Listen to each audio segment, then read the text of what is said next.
ভেনেজুয়েলার কবিতা পড়ব আজ।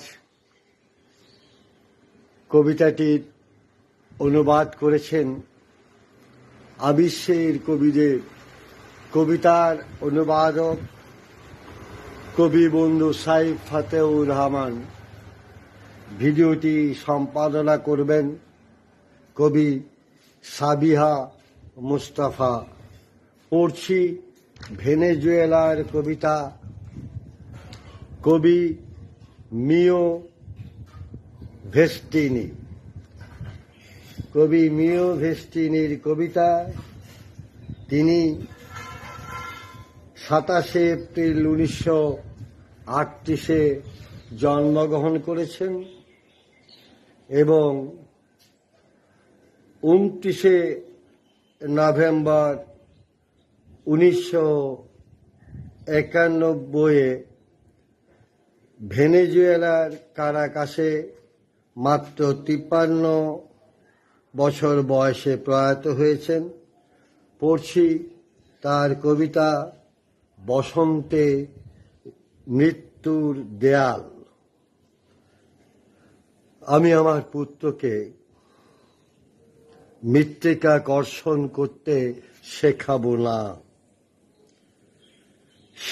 না গমের শীষের গন্ধ নিতে, আর স্তোত্র পাঠ করতেও শেখাবো না।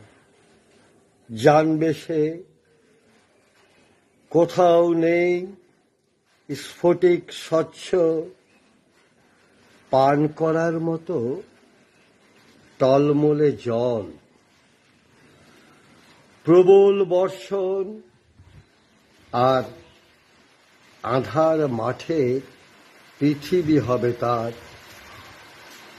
জানবে সে ভালো নয় আকাশের রামধনু আর স্তাবকদের কথা শোনা।